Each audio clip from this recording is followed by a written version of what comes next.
Madam?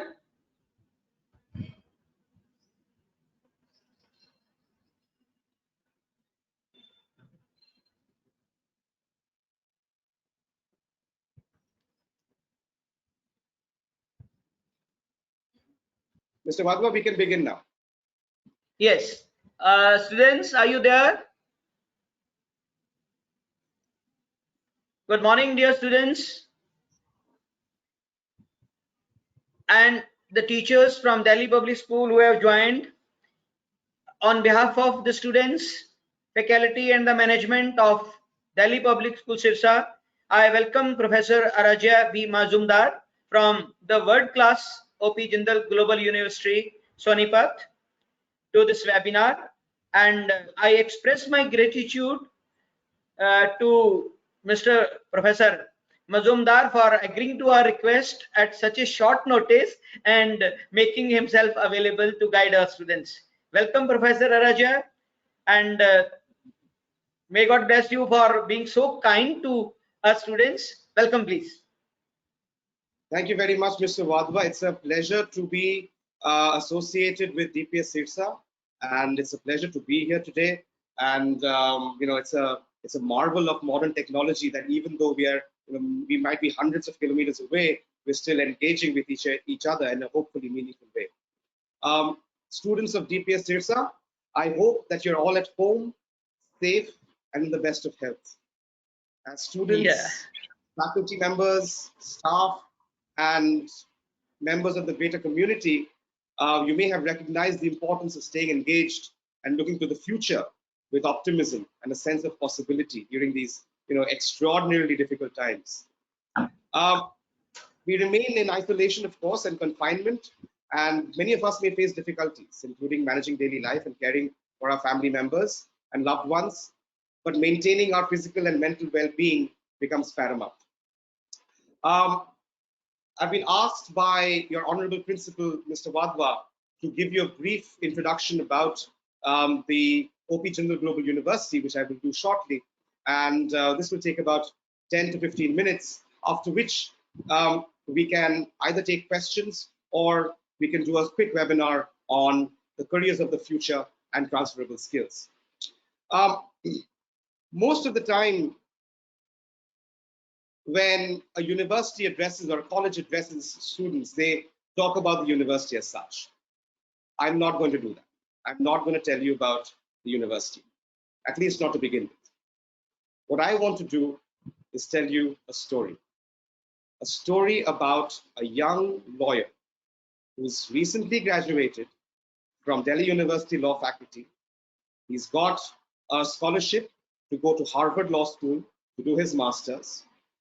And while he's at Harvard, he takes a trip to New York and he goes to the New York Law Library.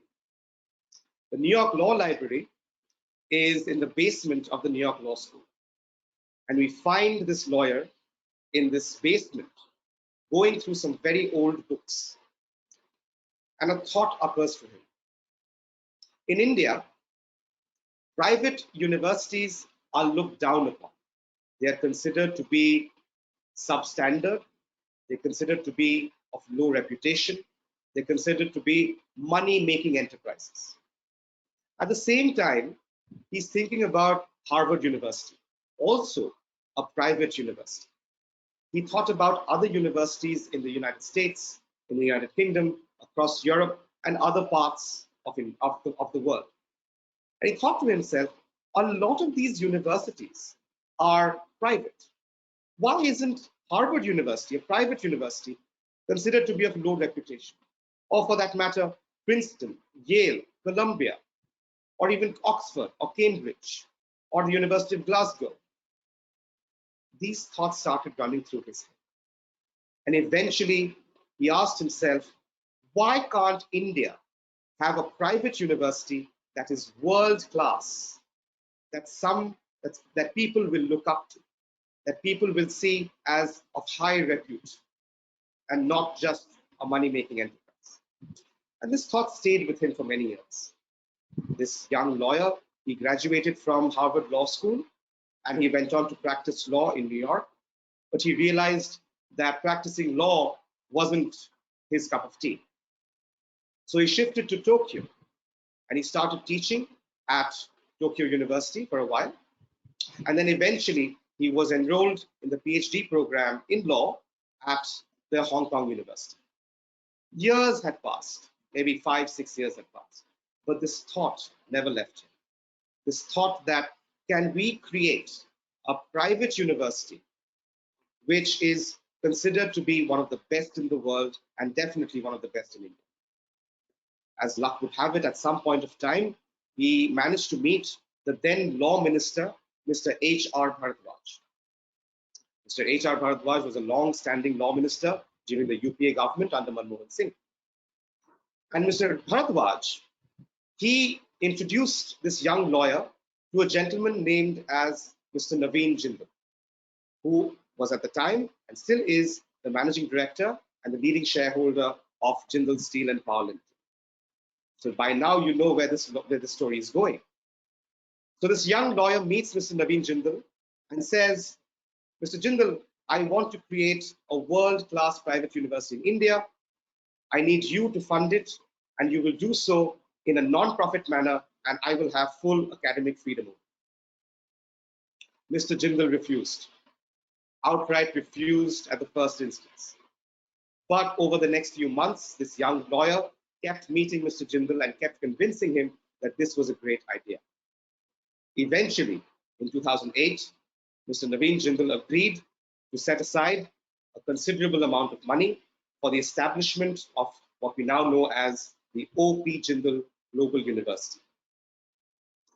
In 2008, construction was started, land was acquired, and by 2009, September 30th, the first class of the O.P. Jindal Global University started. We started with one school, 10 faculty members, and 100 students, giving us a faculty-student ratio at the time of 1:10. Over the years, we are now 10 years old. We started in 2009. In 2019, we completed 10 years.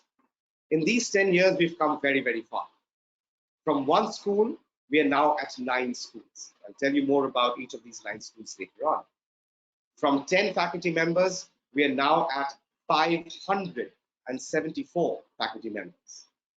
From 100 students, we are now at 5,100 students, giving us a world-beating faculty-student ratio of 1:9.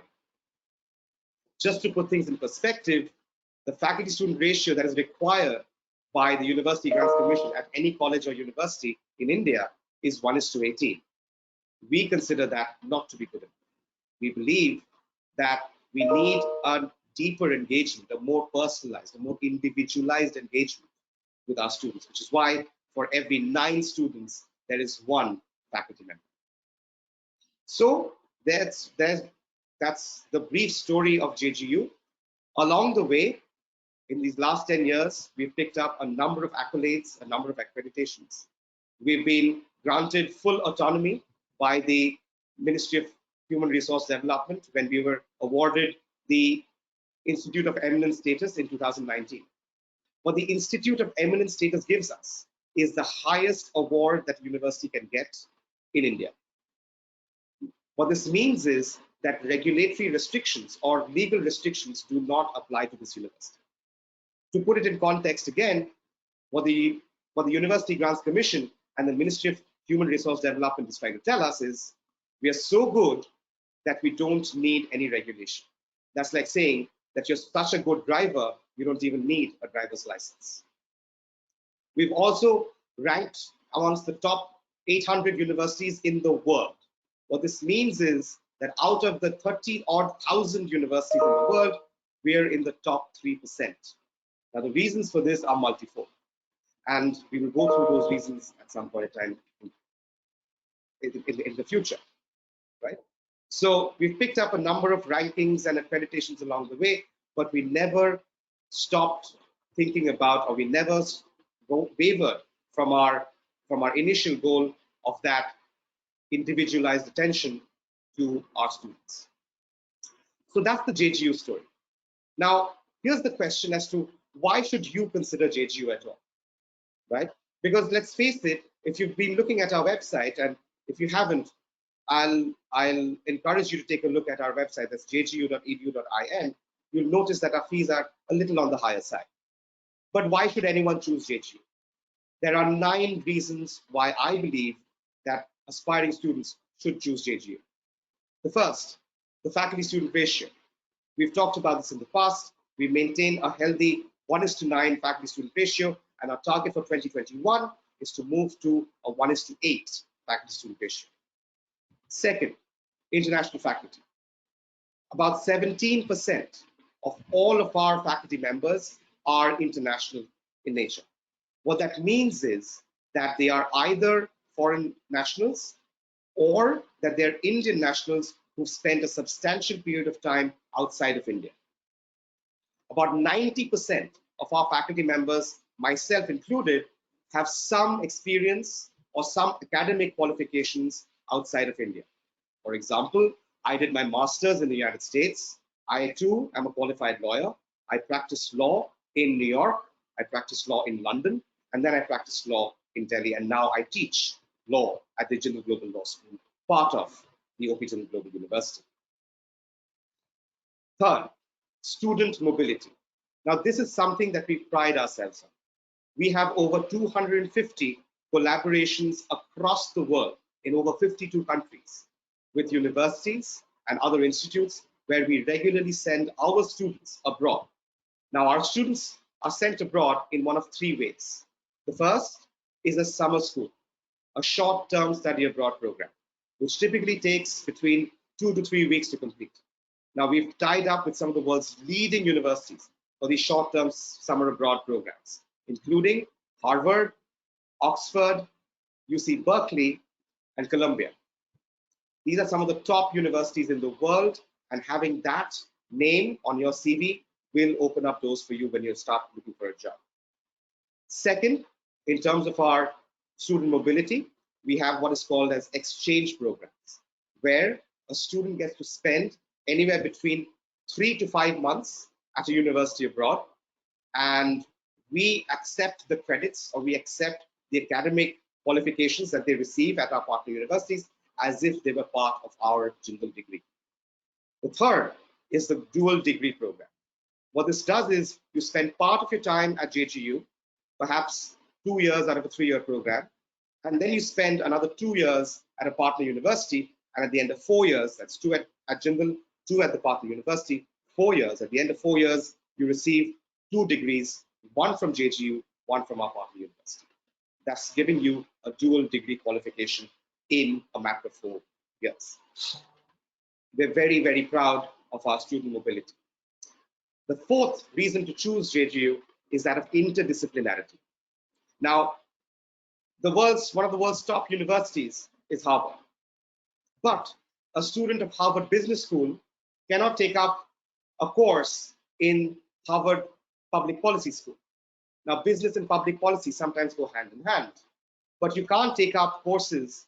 If you're enrolled in one, you can't take up courses in another, primarily because the 2 schools are about 2 kilometers away, which means that you would have to rush from one end of Cambridge, Boston to the other end in a matter of minutes, which you really can't do. So space is a problem. What if space wasn't a problem? What if you had 2 colleges who were on opposite sides of the road, and you were enrolled in one college and you wanted to take a course in the other college? It still doesn't work. For example, in Delhi University, St. Stephen's and Hindu College are on opposite sides of the same road. But because there is no centralized academic planning unit, a student of St. Stephen's cannot take up a course in Hindu College, even if she or he wanted to. We solved this problem at JGU. We call it interdisciplinarity. A student of law, if you're looking to do, let's say, corporate law, you want to be the next Harvey Specter. A student of corporate law should be able to take up courses in finance and business management in the business school. A student of, let's say, architecture should be able to take up courses in urban planning from our public policy school. A student of liberal arts should be able to take up economics courses again from our public policy school. What we've done is all 9 of our schools are housed in the same building, and each school offers a wide number of core and compulsory subjects as well as optional subjects. In terms of optional subjects, these optional subjects are open to anybody who wishes to take them up.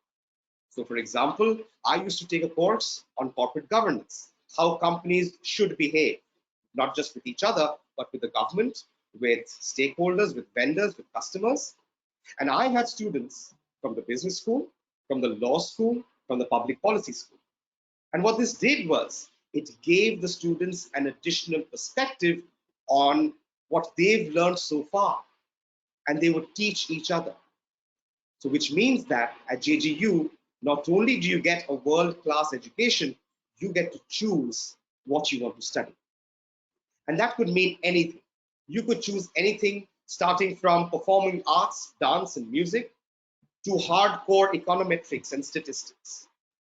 And that wide variety of optional subjects is available at JGU. For example, in this spring 2020 semester, we have around 250 optional subjects, of which 175 are available for any student to take up. This is what we call as interdisciplinarity. The fifth reason to choose JGU is that of a research-driven curriculum. Most of our faculty members, myself included, we undertake research on a daily basis, and we often engage our own students when we're doing this research. Now, at JGU, we believe that you shouldn't be doing any research unless if it is a brand new idea, which means that our research is at the cutting edge of human knowledge.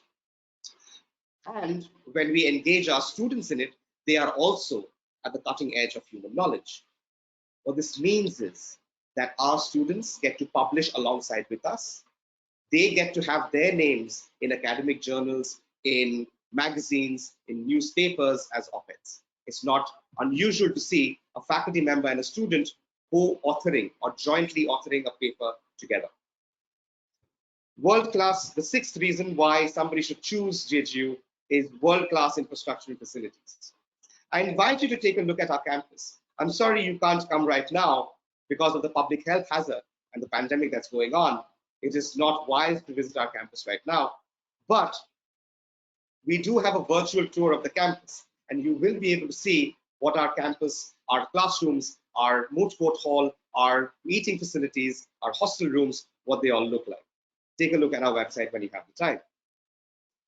24/7 running hot and cold water, 24/7 15 megabytes Mbps internet, and I know how important internet must be to you guys. All of this available at JGU. Seventh reason why anyone should join JGU is that of rankings and accreditations. I've already mentioned this in the past. We rank amongst the top 800 universities in the world. Our law school ranks amongst the top 150 law schools in the world as well. Eighth, alumni outcomes. Our alumni have gone on to do brilliant things. Mind you, we're only 10 years old, so most of our alumni aren't going to be CEOs or managing directors anytime soon. They'll take another 5-10 years to get there. But if you've heard of Sleepy Owl, and I can't get any response from you, but I'm assuming some of you would have heard of Sleepy Owl. Sleepy Owl is a coffee brand. They sell coffee, a cold brew coffee, to in various shops. Guess what? It was started by a Jindal alumni. Our alumni have gone on to work at Google, at Amazon, at Microsoft, at EY, at Deloitte. You think of a large company, one Jindal alumni is already there in the short period of 10 years. Lastly, student life. With over 55 student clubs and societies, ranging from social service to human rights, to the music society, to the dance society, we've got it all, right? If you think of a hobby, we probably have an access to that hobby. And being in Haryana, which is a sports state, with a state known for its sports people, we've got excellent sporting facilities. A cricket field, 2 football fields, volleyball courts, badminton courts, tennis courts, basketball courts, and even an Olympic-sized swimming pool. So those are the reasons why one should join or one should consider JGU. I already have a question, right, from Aditya Wadhwa. Please get straight to the point. Stop advertising your institute. Well, Mr. Wadhwa, my apologies. If you believe that we were advertising our institute, this is merely an informative talk. If you would like us to talk about something in particular, I'm happy to talk about that. I'd like to go on to, I have a follow-up question. Sorry to be rude, but please be quick. Mr. Wadhwa, I believe that you're obviously in a great hurry to get to wherever it is you're going. And you know, I wish you all the best in terms of wherever it is you're going. I have a third question from Mr. Kamboj. How to select a stream after 10th? Now, this is a question worth pondering over. And I can offer you some insights into why one should select which stream and based on whatever reasons. I believe that selecting your stream doesn't or shouldn't have to define your life. When I was in class 10, my greatest joy in life was to read and write. Just read and write. I used to write poetry. I used to write short stories. I would love reading books. And then my father said, no, you have to do science. Like, okay, father has said we'll do science, so we'll do science. And this is what happened. I picked science, physics, chemistry, and maths. And at the end of my class 11, do you know what happened to my physics, chemistry, maths? These were my marks. In English, I got a 95. I was really good in English. This is not boards. This is class 11 final exams. In English, I got a 95. In Bengali, which was my second language, I got a 76. I wasn't that great in Bengali. Now here are my physics, chemistry, and maths marks. 33, 34, 36. Now can you imagine what that would have done to my psyche, that I failed in physics, chemistry, and maths? But here's the question. I picked, or I was asked to pick, science. I didn't want to do science, obviously. I wanted to read and write. I wanted to become a journalist, or at least something in the social sciences. But given the fact that I did science, and eventually, of course, I passed my board exams, I have to study that much harder. But here's the question. Was choosing science as a stream after class 10, was that a bad choice? That's the question, right? I don't think so. Because this is what I believe in, and having been in the education sector for many years, what you choose in terms of your school education, or for that matter, your college education, should not have to define you, should not have to define your life. I'll give you a few examples. You've heard of Steve Jobs, obviously, the founder of Apple. Was he, and Apple is a computer company. Did he have a degree in computer science? He doesn't have a degree in computer science. Do you know what he did? He got a liberal arts degree from Stanford University, liberal arts. Elon Musk, the founder and CEO of SpaceX, of Tesla, right? The next Steve Jobs, as it were. Again, liberal arts degree. Does not have a degree in computer science or electrical engineering for that matter. Jack Ma, the founder of Alibaba, he doesn't have an MBA degree. He has a BA in political science.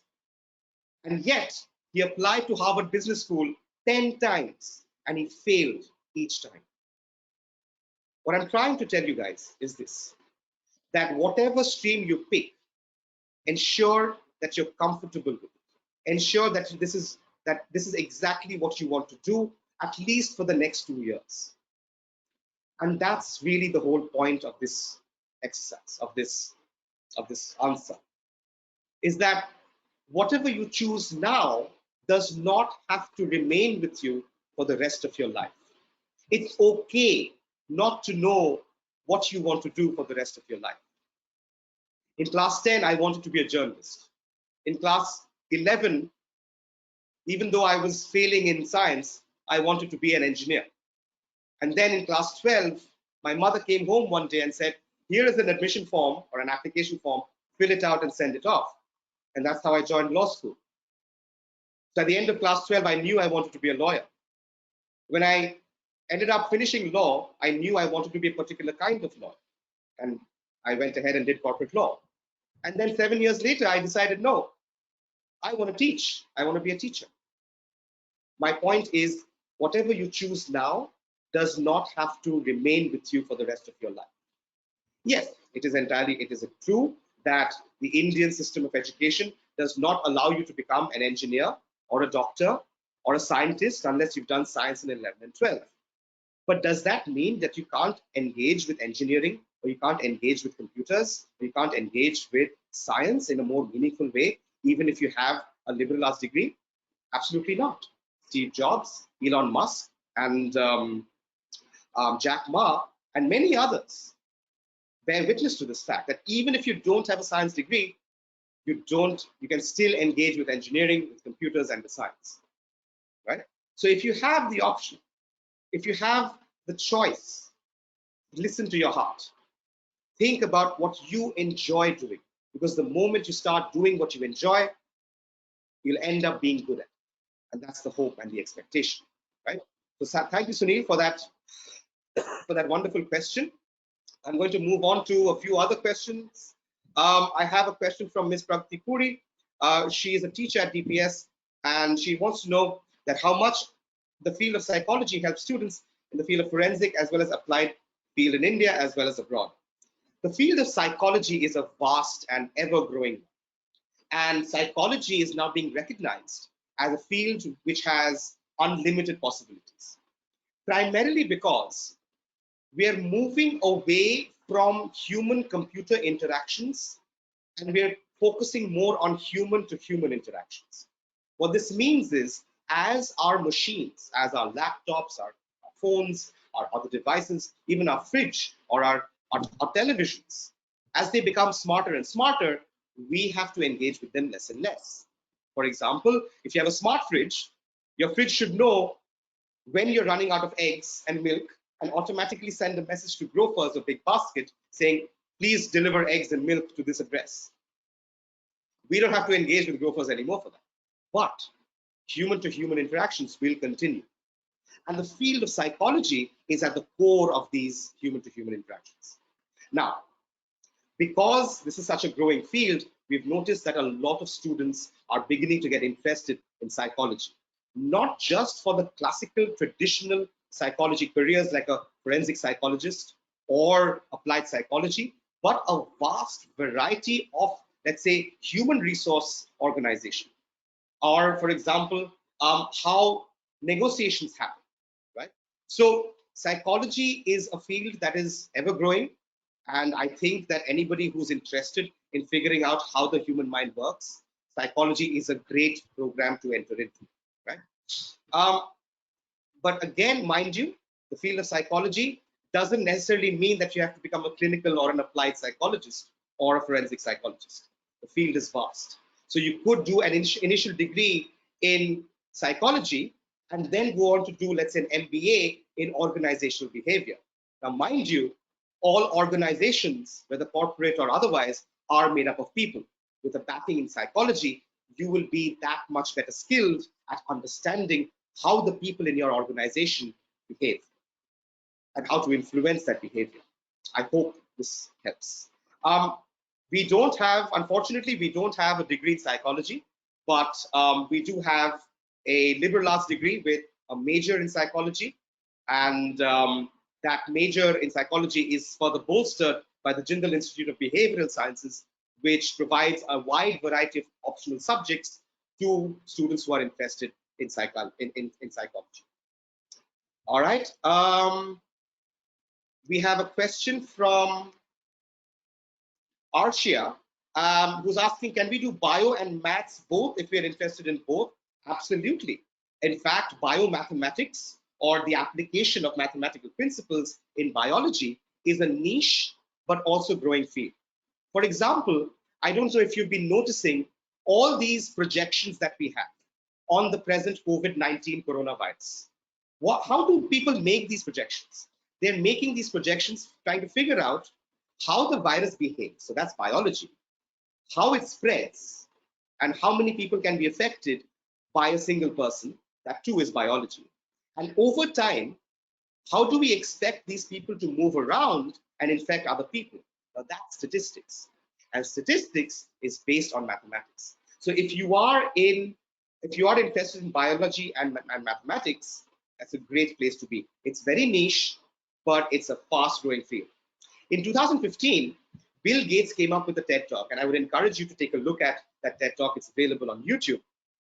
Bill Gates came up with this idea saying that when they were young, the greatest threat that Bill Gates had as a child was that of nuclear war. Now, mind you, this was at the height of the Cold War between the USSR and the USA. And so they would have to keep provisions for a nuclear bomb being dropped on the US. The threat of nuclear war isn't around anymore. Right now, the major threat that we have is one that we're living right now, a pandemic. And many experts have suggested that this is not the last pandemic we will see, that we will continue to see more and more pandemics, unfortunately. The field of biology and mathematics will be at the core of figuring out how these pandemics will behave. Now, of course, this depends upon whether the school that you go to offers biology and mathematics together, or that you have to choose, well, one out of the two. A lot of the schools that I know, they offer physics, chemistry, and mathematics with either biology or computer science or some other science-related subject. I hope this answers your question, Arjya.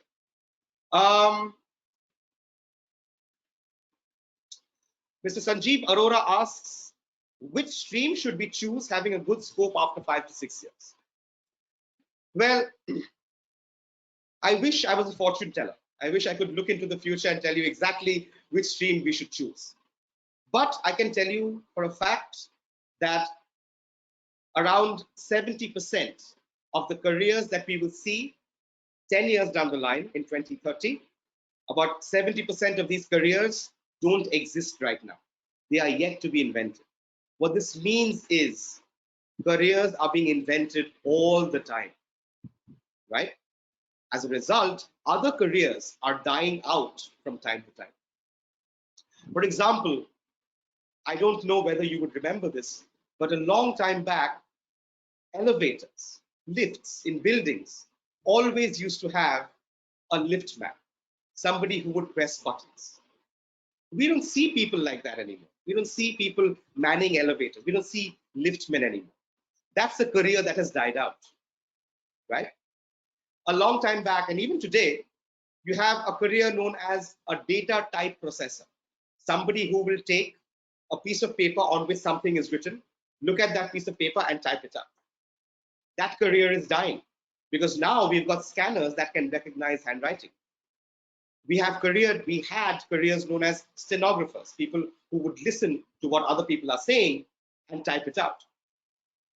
That career is dying because now computers can recognize speech patterns and figure out what it is we're saying and have it typed out on its own. Consider Siri or Alexa or the Google Assistant, right? A lot of careers are going to die out. But what I would advise is pick a stream that is closest to your heart so that you enjoy doing whatever it is you're doing.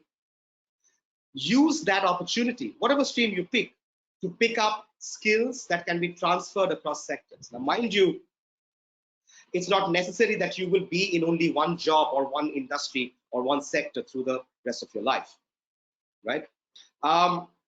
So my advice to you would be pick any stream that you choose. It does not matter.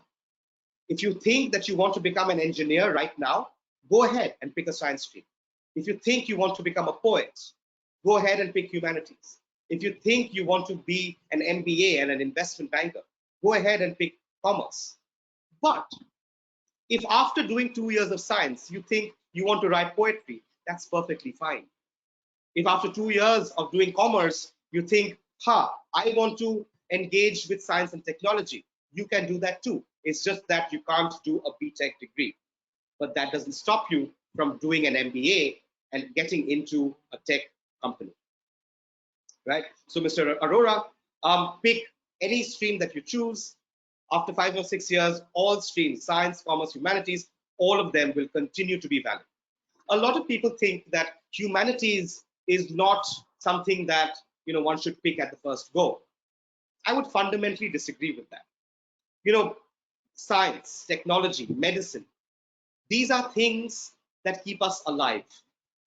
But what do we live for? Why do we live? What enjoyment do we get out of living? We find enjoyment in engaging with our family members, with our friends, in talking to them, in exchanging ideas. We find enjoyment in reading poetry, reading a book, listening to music, listening to a bird chirp in the trees. That's not science, that's humanities. So while science and technology and medicine help us stay alive, we are alive to engage in the humanities, right? Okay, moving on to another question. Let's see, we have somebody new. A very interesting question by Jeevan Jyoti. What are the guidelines for a career in music? And I must tell you, Jeevan, that at one point of time, I too wanted to become a musician. I picked up the guitar when I was your age, in class 10. It was a hand-me-down from one of my cousins, and I started playing on my own. Nobody taught me, and eventually I ended up learning how to play the guitar and singing on my own. And I thought I was good enough to become a professional musician. Again, unfortunately, I come from a fairly conservative middle-class background where my parents were like, no, no, no, this is just a hobby, a pastime. It cannot become a career. To which there is some disappointment, of course, because music gives me a lot of enjoyment even today. And perhaps had I followed it, maybe I would have become a rock star, but I don't think I was that great. The point I'm trying to make is, and the point I think my parents wanted to make to me at that point in time, is that you never know whether you'd be successful. It's always better to be safe and pick up a safe career like law or business or technology or medicine to ensure that you have food on the table, as opposed to following your fanciful dreams and hopefully making it as a musician, and with the risk that what if you fail? But the question is, you'll never know whether you're going to fail until you actually give it a shot. I'll give you an example. I had a friend back when I was in school, class 10, 11, 12, and she belonged to a different school. I came from an all-boys school, and she and I would sing and perform together many times. And we both promised to each other that we would run away to Bombay and make a name for ourselves. She stuck to her promise. I did not. She is now a leading Bollywood pop star. I won't tell you the name, of course, but let's just put it this way, that if you follow your dreams in music and you work really hard, you never know what could happen. There are plenty of schools that specialize in music, that specialize in the performing arts. There are, of course, institutes as well, not just universities, that give you certificates and diplomas saying that you've achieved a certain level of talent, of rigor. I would also encourage you to take a look at a number of musical foundations or musical groups that perform from time to time. Based in Delhi, I can tell you that there is the Delhi Chamber Choir, if you're accustomed to singing, or there is the Nimrana Music Foundation, who performs operas and Broadway musicals and concerts from time to time, right? So my recommendation is, if you think that music is in your blood, if you think that that is something that gives you enjoyment, and you think you're good enough to, someday play alongside A.R. Rahman, then go for it. Pranika Nair asks, what are the career aspects for choosing economics in developing countries, in developed countries like America? The whole world, apart from perhaps North Korea, now runs on economic principles. Every decision that every government takes has some element of economics in it. Day before yesterday, our Prime Minister, Mr. Narendra Modi, came on screen at 10 o'clock and said that we are extending the lockdown till 3rd of May. Now, I don't know about you, but I felt a bit of disappointment because I like going out, I like meeting people such as yourselves, and now I can't do that anymore, at least not face to face. But there is an economic price that is going to be paid for this extension of lockdown. Think about it. When the country under lockdown, there is very limited production happening. People aren't buying cars. People aren't going to automobile industries to make cars. What does that mean for the automobile industry? They're not making any profits. If they're not making any profits, their revenues are going down and they're not going to be able to pay as much tax as they did last year. This applies to every industry in India that is suffering from the lockdown. That is an economic problem. A few days ago, Donald Trump, the president of the United States, he almost ordered the governors of each of the states, the equivalent of chief ministers, to open up the lockdown and to get people back to work. Because every day of the lockdown, the American economy is suffering. Now, Donald Trump is somebody who cares deeply about how well the economy does. Now, many people have many opinions on him. I'm not one to voice the opinions at this stage. But for Mr. Donald Trump, every day that people don't go to work is a loss for the US economy. Now, the career aspects of choosing economics as a career is again wide. You could choose between economic analysis, where you're analyzing decisions taken by the governments and trying to predict what's going to happen in the near future. For example, common sense will tell us that pharmaceutical industries are going to do very well in the next 1.5 years. It also tells us that petroleum, automobile, and transport, hospitality industries are not going to do so well in a pandemic because nobody's traveling, right? But these are questions of economics. And as an economic analyst, you should be able to answer these questions and predict the future. You could also become a statistician, where you're looking at a wide variety of numbers and trying to predict where those numbers are going to head. For example, China has begun to see a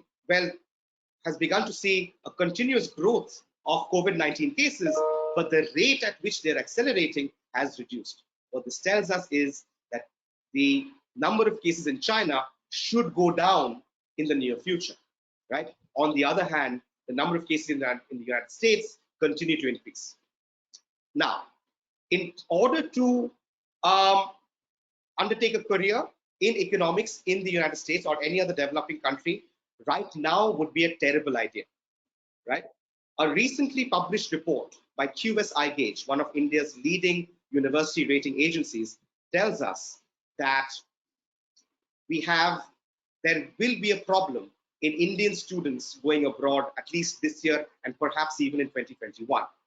One, for the first reason being, the United States has stopped issuing visas. In fact, I checked yesterday, the first available date for a visa appointment is 21st October 2020. We don't even know whether that date is going to get delayed further. What this means is that mobility of students and students choosing to go abroad, whether for higher education or employment, is going to be very, very difficult right now. Under higher education, we don't want our students to be exposed to the COVID-19 virus, not just in India, but also abroad. And foreign countries also know that when we have students coming in, it puts a burden on our economy. For example, the Australian Prime Minister last week told all foreign students to please go home to their home countries. We cannot take the burden of treating you, of giving you the health resources that you require, right? So right now, going to the US or even thinking about going to the US or any other developed country right now would be a bad idea. Let's talk about employment or career aspects in general in developed countries. Did you know that as on date, the number of unemployed people in the United States is about 30 million? That is 1 out of 9 people in the United States as of now out of a job. What does that tell you about career prospects in the United States right now?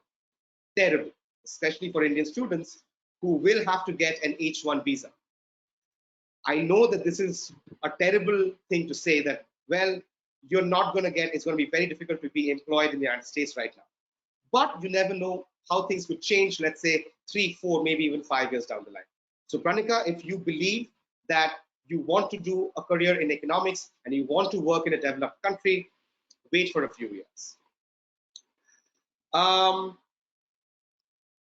have a question from Ms. Meenakshi Sharma. As English is a universal language, what are the career opportunities for English literature? Now, this is a very, very important question because a lot of people think that studying English literature is not that great. It's not as lucrative as, let's say, studying a BCom or a business administration degree. I, again, fundamentally disagree. Going back to my earlier point on why is Jack Ma with a degree in political science, why is he heading or how is he heading Alibaba? Your first degree need not define you, right? Even if you have a degree in English literature, what does that degree really allow you to do? What that does is, the degree in English literature allows you to engage with people who have expressed thoughts, feelings, aspirations, hopes in English. Can you translate that into your own feelings, thoughts, hopes, and aspirations? Absolutely. Does that make you a better person? Perhaps. Does that allow you to engage in critical thinking? That so let's say Lord Byron or Keats or Shakespeare said these things in this particular language. Why? Why did Keats say the things that he did? Why did Shakespeare write in this particular kind of way? Now you are questioning. You are questioning the intent of the author. Does that help develop critical thinking? Absolutely. And critical thinking is one of the core skills that I believe are going to be fundamental to any career that you take up in the future. So, in terms of career opportunities after English literature as a core area of expertise doesn't necessarily have to become your career, but you can use a degree in English literature to do something else bigger and better, right? All right. I have another question from Pranika Nair. Isn't it strange that the world economy is about to collapse when people are buying only what they need? This is a question, this is a statement that I've come across a number of times in the last few weeks. And yes, it is strange. I can offer some insight into this. Our modern capitalist, liberal, democratic setup, the governments that we see around the world, are based, I believe, and again, this is open for interpretation, are believed on two fundamental principles. One is coming out of English law, which says that what is mine is mine. For example, if I say that this is my phone, it means that nobody else can take it away without my consent. The second principle came out of Adam Smith's Wealth of Nations. And to paraphrase that principle, greed, for lack of a better word, is good. So what is mine, and if I have more, it is better, right? And these seem to be the driving principles behind a modern day capitalist society. Now, when we start buying only the things that we need, we're no longer driving the capitalist consumer society, right? Which means that Amazon, Flipkart, a number of consumer durables, a number of automobile industries, hospitality industries, travel industries, all of them are seen to be non-essential. They're not essential for our survival. but they are useful for our pleasure. So traveling on holiday is not an essential thing, but it makes you feel good, which means that we have, if we cut down on that, that part of the economy will collapse. And with enough industries that have come up that now we are realizing to be non-essential, people are saying that the economy is about to collapse. Because mind you, a lot of people are dependent upon these industries. Take the hospitality industry, for example. We have thousands of hotels in India, another few 10,000 Airbnbs perhaps. We have a number of airlines, a number of airports, a number of cab drivers, all of them presently not earning revenue, right? What do we do with these people who do not earn a revenue? How are they going to feed themselves? How are they going to survive? And these are difficult questions that we must ask ourselves, as in, have we gone too far in working on industries that are non-essential, so much so that when a pandemic arrives, we forget about it, right? So yes, it is strange, but this is something that that we have created as of our with our own volition. All right, I'm going to take a few more questions. Mr. Rahul Sharma is, I believe, a teacher of physical education. Thank you very much for this question, Mr. Sharma. And he asks, please tell our students about physical education and motivating them about choosing physical education as an optional subject, as we have a good infrastructure of sports at DPS Sirsa. Well, Mr. Sharma, thank you for letting us know that you've got a fantastic infrastructure in terms of sports. I will want to visit DPS Sirsa at some point of time. And of course, I would welcome you guys to come to our campus once, of course, this pandemic and this lockdown is over. Physical education is not just relegated to competitive sports.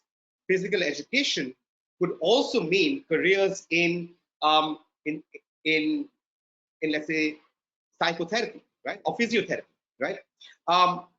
Physical education has a number of career options, starting with, let's say, competitive sports. For example, let's say India versus Australia test match, and India is tottering they've elected to, Australia won the toss and they've elected to field, and this is the WACA cricket ground in Perth, and it's a green top, which means it's very good for fast bowlers, and the Australian fast bowlers have knocked off the Indian top order, leaving India tottering at 71 runs for 6 wickets. And you've got, let's say, Virat Kohli and Ravindra Jadeja at the crease. So when you've got Virat Kohli and Ravindra Jadeja at the crease, you know that there's still hope, right? And what we see then is that Mr. Virat Kohli bats out the entire day and then bats the whole day on the next day as well. Virat Kohli will need a physiotherapist at that point of time. We'll need somebody who is skilled in physical education, right? And this has happened from time and time again. Every competitive sport will require some expert on physical education, will require some expert who will tell them this is how the human body functions, and this is how you can train the human body to run faster, to hit harder, to get the ball harder, to be more accurate, to have better control over your own body. Now, you know far better than I do as to how much money the premier leagues, whether it's hockey, football, basketball, kabaddi, or even cricket, you know how much money these leagues have. And each of these teams will require somebody who's an expert in physical education. That's one. Second, I can tell you for a fact that there is considerable application of physical education in bioengineering. When Nike comes up with a new pair of shoes, a new pair of running shoes, saying that this pair of shoes will make you run faster or will make you less tired, who do you think they consulted? Somebody who has a degree in physical education, right? And so, if you have that option, do take up physical education as a career, right? Let me look at a few other questions. I think we're almost out of time here. We've got 5 minutes left. And if there are any last final questions, please feel free to ask them now.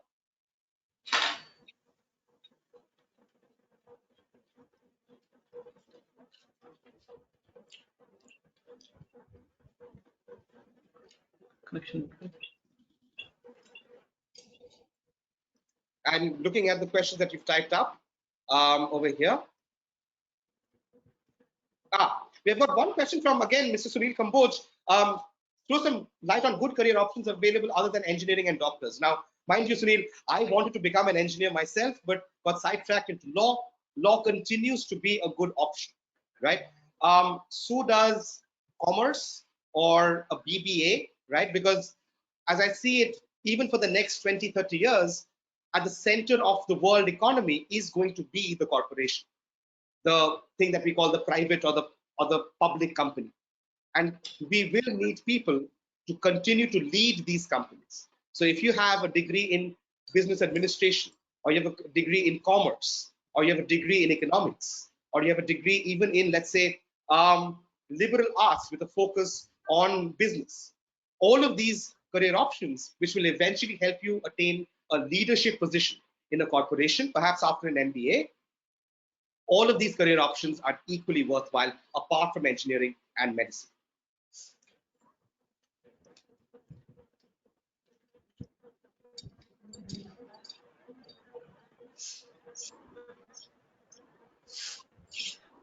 All right, we've got time for maybe one more question, again from Mr. Aditya Wadhwa, who wishes to be a UN delegate one day. Currently, you're in class 12, non-medical. What courses can you take in order to pursue a career like that? Now, Mr. Wadhwa, I can tell you, not from personal experience, but one of my cousins works for the UN, and I can tell you how difficult it was for her to get into the UN. Some of my friends are also working for UN-based organizations such as UNESCO, UNICEF, UNDP, and becoming a UN delegate requires years of work experience, really. The United Nations typically does not take freshers. So the typical career path for a UN delegate or somebody who works for the United Nations would be a degree in social science, or a degree in political science, or a degree in, let's say, well, any of the social sciences. So economics, political science,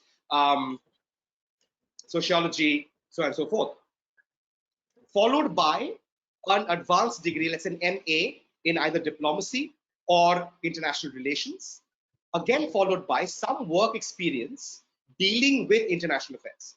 So this could be with a non-governmental organization or an international research think tank, right? So you work over there for a few years and then perhaps apply to the UN.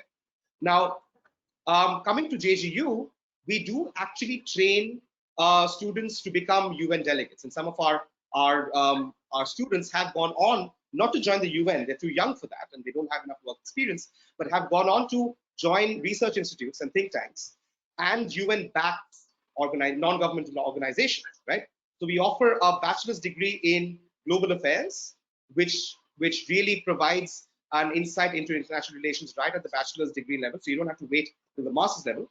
We also have a master's in diplomacy, law, and business, right? Again, if you're interested in becoming a UN delegate, and if you think that the General School of International Affairs could be of help, take a look at our website, jgu.edu.in.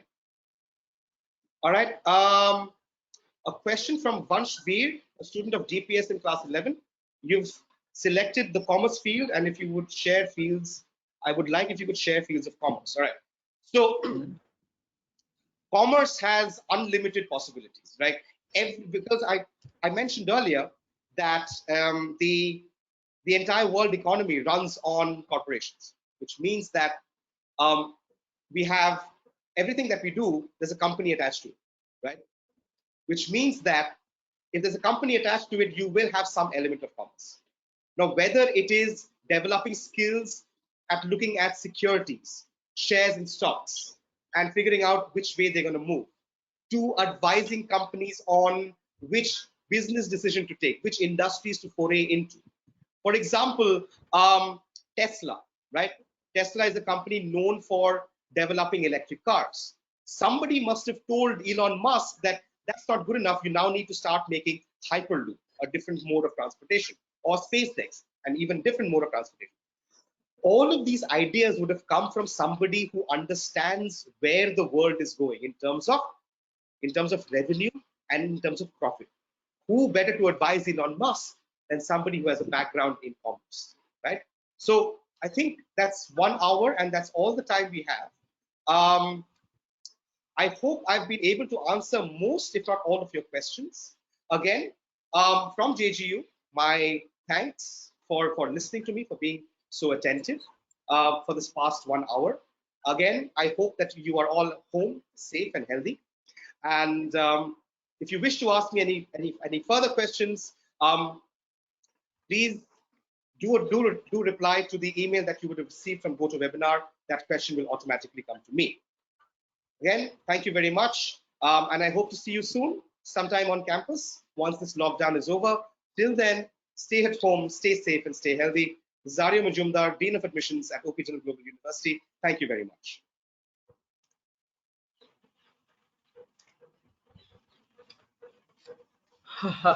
Very good. Mr. Arjya, Huh? apna Arjya